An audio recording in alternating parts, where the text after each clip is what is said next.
너희 안에서 행하시는 이는 하나님이시니 너희 안에서 행하시는 이는 하나님이시니라는 제목으로 말씀 전하겠습니다. 오늘 본문 말씀은 이 구원의 완성을 이루기 위한 빌립보 교인들의 이 성화와 관련해서 권면하는 내용이 기록되어 있습니다. 바울은 두렵고 떨림으로 너희 구원을 이루라라고 말하면서 자신이 빌립보 교인들에게 하고자 하는 말의 결론을 먼저 제시하고 있습니다.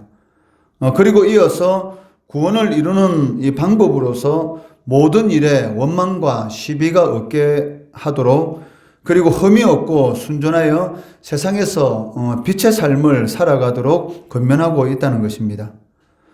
또한 이 빌립보 성도들의 그 온전한 그 믿음을 위해서라면 그 자신의 목숨도 아끼지 않을 것이다 라고 고백하고 있습니다.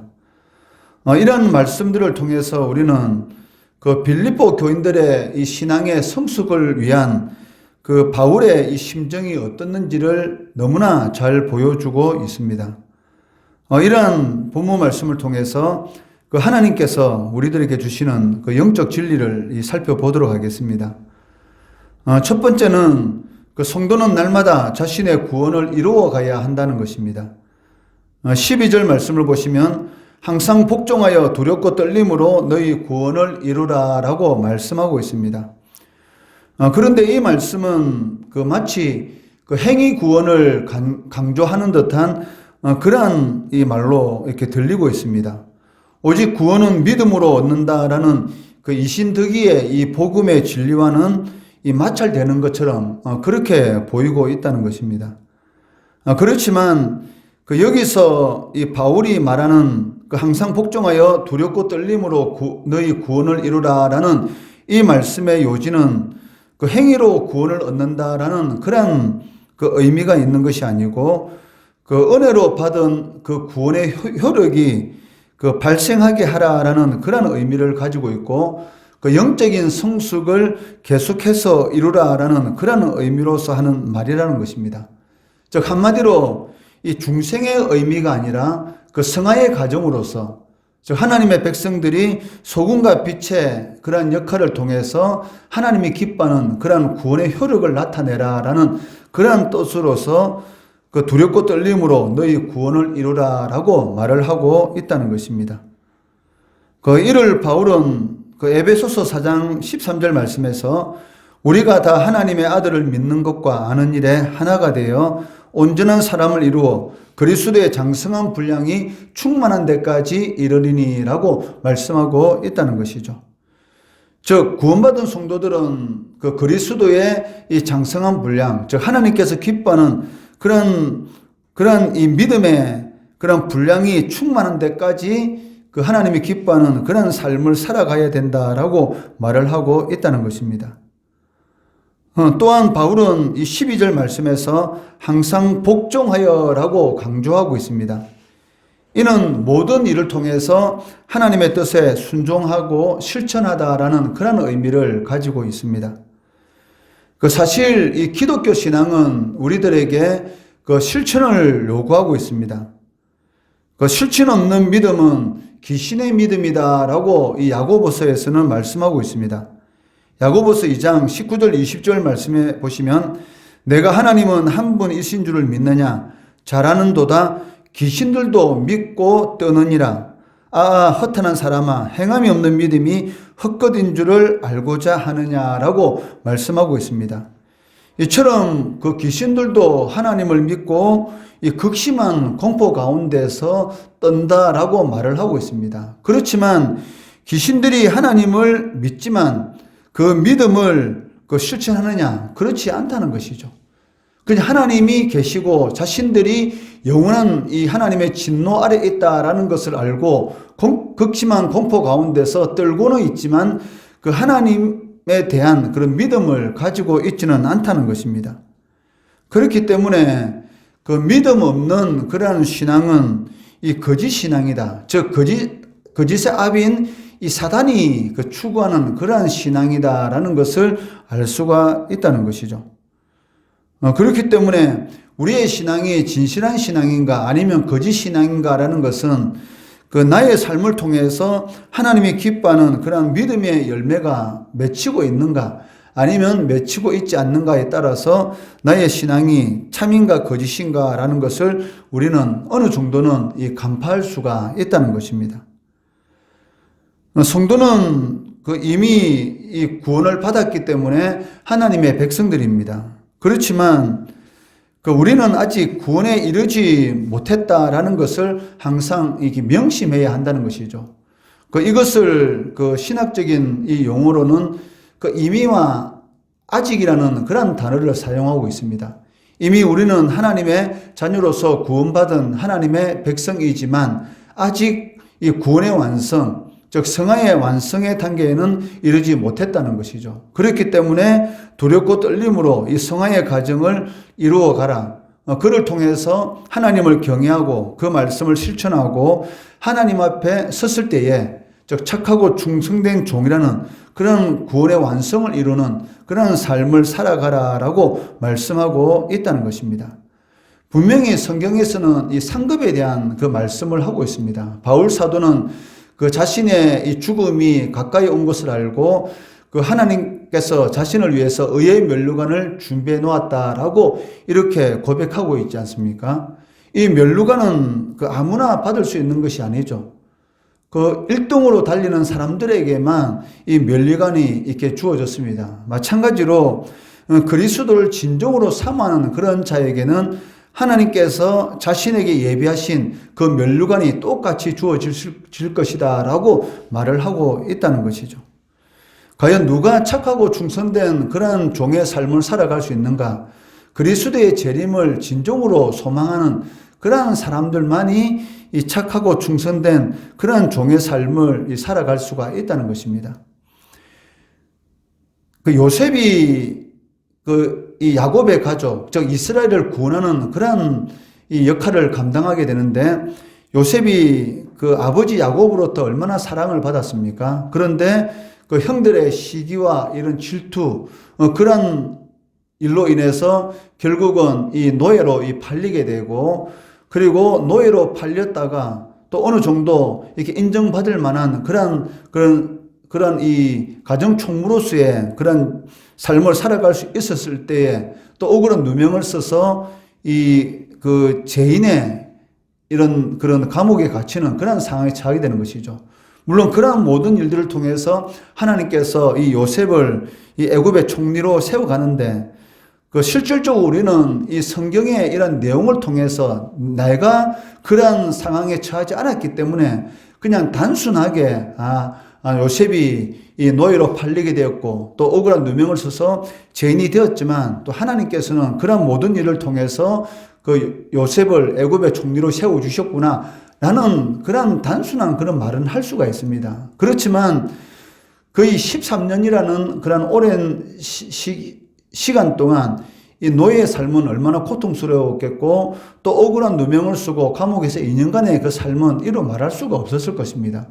그렇지만 그러한 상황 가운데서 이 요셉이 인내하고 또 소망을 가지고 믿음을 잃지 않고 결국은 하나님의 뜻을 이룰 수 있었던 그 근본적인 그 힘이 무엇이겠습니까? 바로 이 재림신앙입니다. 즉, 자신의 이 하나님 앞에 섰을 때에 이 착하고 충성된 종으로서의 이 구원의 완성을 이루어가는 그런 재림신앙을 이 요셉이 가지고 있었던 것이죠. 그것을 어떻게 알 수가 있습니까? 분명히 하나님께서 너희들을 이 애굽 땅에서 약속의 땅인 이 가나안으로 인도하실 것인데 너희들을 가나안 땅으로 하나님께서 인도하실 때에 어떻게 하라고 말합니까? 자신의 이 뼈, 자신의 유고를 가지고 함께 가나안 땅을 나갈 것을 이렇게 요구하는 것을 유언으로 남기는 것을 볼 수가 있죠. 이것이 무슨 말입니까? 가나안 땅은 바로 하나님께서 약속하신 즉 신약의 관점으로 보면 바로 이 천국을 의미한다라고 할 수가 있습니다. 성도들이 이 광야의 인생길을 걸어가서 그 광야의 인생길을 걸어가는 동안 원망과 시비가 없는 그런 삶을 통해서 결국은 이 성화의 과정을 완성하게 되는 것이죠. 그러한 이 소망, 즉 바로 이러한 이 재림의 이 소망, 구원의 완성을 이루는 그런 소망을 요셉이 가지고 있었다라는 것을 그 자신의 이 후손들에게 그 자신의 이 유고를 가지고 애굽 땅을 나갈 것을 이렇게 유언하는 그런 모습을 통해서도 우리가 알 수가 있다는 것이죠. 그러니까 이러한 착하고 충성된 종으로서의 구원의 완성을 이루어간다는 이런 성화의 과정, 즉 재림신앙을 가지고 있을 때만이 하나님이 기뻐하는 그런 삶을 우리가 살아갈 수가 있습니다. 왜냐하면 이 땅에 소망을 두고 살아가는 성도가 과연 하나님의 뜻대로 살아갈 수가 있겠습니까? 그것은 불가능한 것이죠. 눈에 보이는 것에 모든 이 생각들이 집중이 되어 있고 눈에 보이는 것으로 자신의 행복을 추구하는 사람이 과연 하나님의 뜻대로 살아갈 수 있는가? 그것은 불가능한 것이죠. 왜냐하면 이 세상으로부터 오는 것은 하나님께로부터 오는 것이 아니라 이 마귀적인 것입니다. 즉 이 세상으로부터 오는 것은 우리들을 언제든지 넘어뜨릴 수 있는 그런 이 유혹이 있다는 것이죠. 그렇기 때문에 하나님께서 땅의 것을 추구할 것이 아니라 하늘의 것을 추구하라라고 말씀하신 이유는 무엇이겠습니까? 성도들이 하늘의 소망을 두고 하늘의 것을 추구할 때만이 우리가 믿음에 흔들리지 않는 그런 믿음을 소유할 수가 있기 때문입니다. 오늘 이 본문 말씀을 통해서 두 번째로 주시는 교훈은 성도가 하나님의 뜻을 행할 수 있는 것은 하나님께서 우리 안에서 역사하기 때문이다라고 말씀하고 있습니다. 13절 말씀해 보시면 너희 안에서 행하시는 이는 하나님이시니 자기의 기쁘신 뜻을 위하여 너희에게 손을 두고 행하게 하신다라고 말씀하고 있습니다. 이 말씀은 그 성도가 하나님의 뜻에 복종하는 것 그리고 구원에 이르는 것은 그 하나님의 절대적인 주권의 섭리 가운데서 이루어진다라는 것을 우리들에게 잘 가르치고 있다는 것입니다. 사실 우리가 이 성화의 과정, 이 구원을 이룰 수 있는 것은 우리의 의지나 능력에 있어서 그러한 성화의 과정을 걸어갈 수가 있다는 것이 아니라는 것이죠.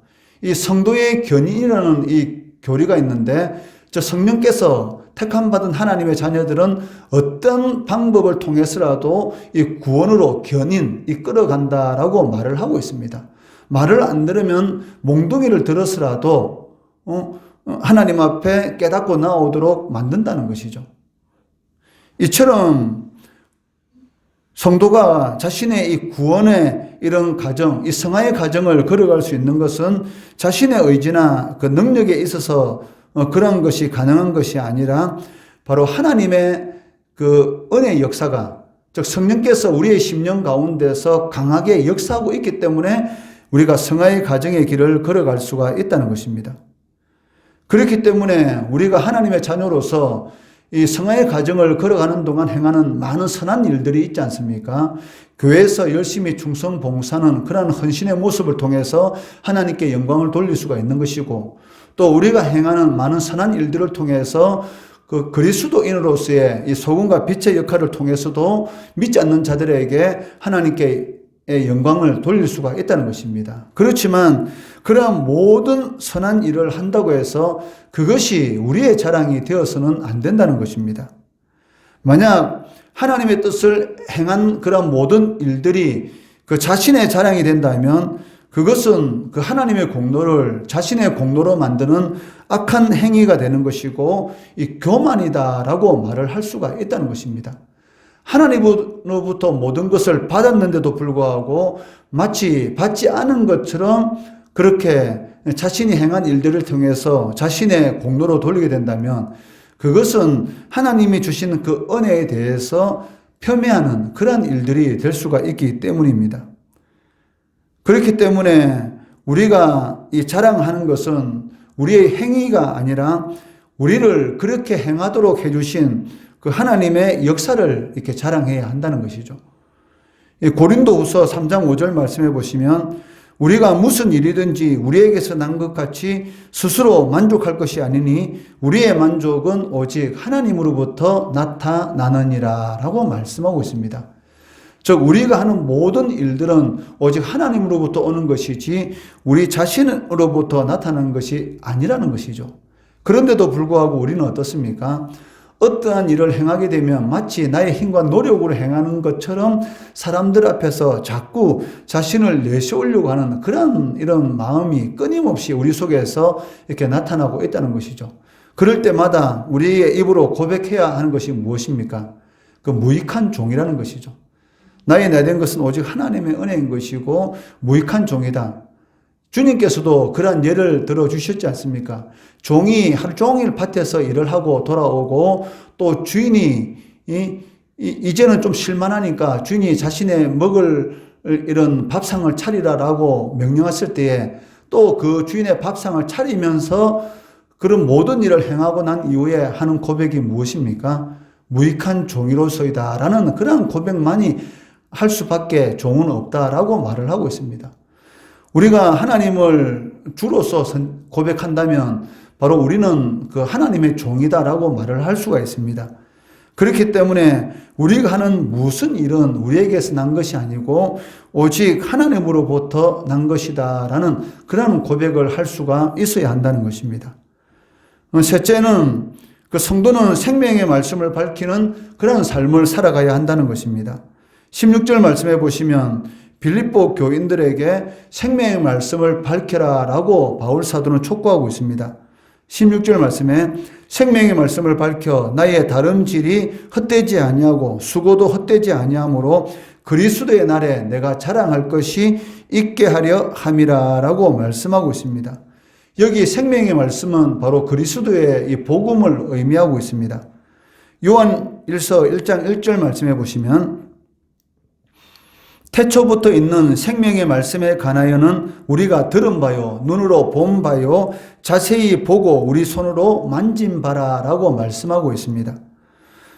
그리고 이 16절에 밝혀라는 이 말 속에는 그 생명의 말씀을 밝힌다라는 이 말씀에는 두 가지 의미가 있는데 하나는 그 말씀을 단단히 붙든다 라는 그런 의미가 있고 또 다른 하나는 이 말씀을 제시한다라는 그런 의미를 가지고 있습니다.